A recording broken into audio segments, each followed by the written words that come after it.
Assalamualaikum warahmatullahi wabarakatuh. Alhamdulillahirabbil alamin. Wassalatu wassalamu ala asrofil anbiya'i wal mursalin wa ala alihi wa sahbihi ajma'in, amma ba'du. Langsung saja, di sini kami dari kelompok 10 inovasi kewirausahaan akan menyampaikan materi kami, yaitu tentang implementasi business plan. Langsung saja untuk poin yang pertama, kepada Mbak Untari kami persilahkan. Baik, di sini saya akan membahas tentang poin A, yaitu pengertian bisnis plan. Bisnis plan di sini bisa diartikan sebagai perencanaan bisnis, yang artinya yaitu rencana untuk mengubah ide bisnis menjadi suatu kesempatan atau peluang bisnis yang nyata, sehingga dapat menghasilkan profit yang hendak dicapai oleh perusahaan. Jadi bisnis plan di sini yaitu berupa dokumen tertulis yang disiapkan oleh seorang wirausaha yang menggambarkan semua unsur yang relevan baik internal maupun eksternal mengenai perusahaan untuk memulai pada waktu usaha, yang isinya sering merupakan perencanaan terpadu menyangkut pemasaran, permodalan, operasional, dan sumber daya manusia. Poin B, implementasi business plan. Implementasi strategi adalah tahapan manajemen strategis yang terdiri dari kemampuan manajerial, administratif, dan persuasif dalam sebuah tindakan.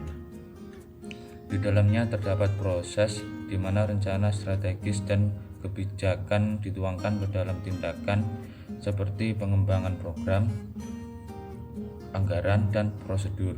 Implementasi business plan atau strategi bisnis adalah proses yang menempatkan rencana strategis ke dalam tindakan-tindakan yang bertujuan untuk memperkuat bisnis. Dalam implementasi strategi bisnis terdapat rencana strategis yang berupa dokumen tertulis yang berisikan langkah-langkah dan proses rinci untuk mencapai tujuan perusahaan.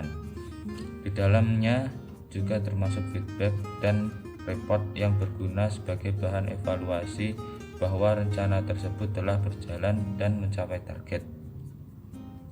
Selanjutnya, langkah-langkah untuk implementasi strategi bisnis yaitu: yang pertama, perusahaan harus membuat rumusan strategi yang berorientasi pada pengembangan bisnis di masa depan. Yang kedua, perusahaan harus mengutamakan kepuasan pelanggan, karena kepuasan pelanggan menjadi salah satu prioritas signifikan dalam merumuskan rencana strategis. Yang ketiga, perusahaan harus memikirkan bagaimana rencana untuk menghadapi persaingan dengan kompetitor. Siapkan pula rencana untuk menghadapi persaingan jangka pendek, menengah, dan panjang apabila bidang usaha yang digeluti cukup populer. Yang keempat, perusahaan harus mengantisipasi perubahan kondisi pasar.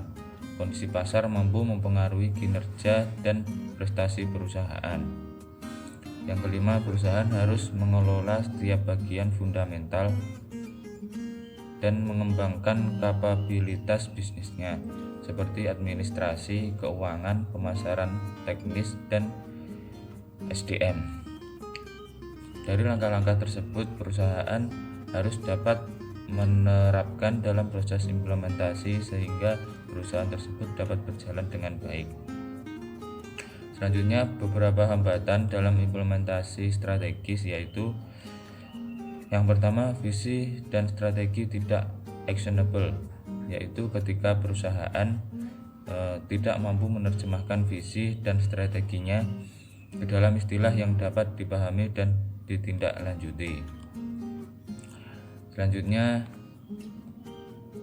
strategi yang tidak terhubung ke alokasi sumber daya perusahaan.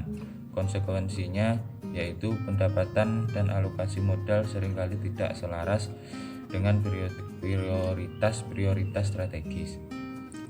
Yang ketiga, strategi tidak terhubung dengan tim, departemen, dan individu. Yang keempat, umpan balik yang taktis bukan strategis, atau kurangnya umpan balik tentang pelaksanaan dan keberhasilan strategi. Itu dari saya. Untuk yang poin C akan diterangkan oleh Mbak Utari. Terima kasih. Baik, untuk poin C-nya yaitu contoh bisnis plan. Dari kelompok kami mengambil contoh di bidang kuliner yaitu Femin Coffee Temanggung.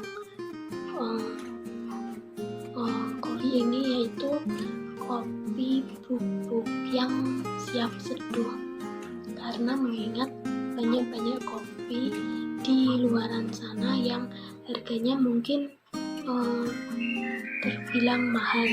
Maka dari itu Femin ini mengeluarkan kopi bubuk agar semua orang bisa menikmati kopi khas dari Temanggung.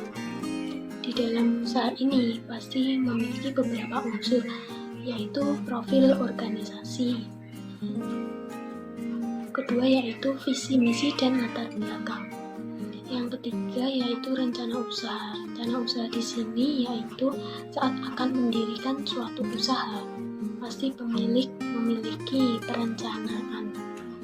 Dan perencanaan di sini terdapat beberapa rencana, yaitu jangka pendek, menengah, dan panjang.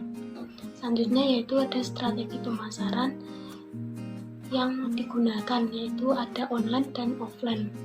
Selanjutnya yaitu analisis pesaing, keunggulan produk, kelemahan, dan omset keuntungan saat menjadi reseller Femin Coffee Temanggung ini. Mungkin itu yang dapat kelompok kami sampaikan. Bila ada kurang lebihnya kami mohon maaf. Wassalamualaikum.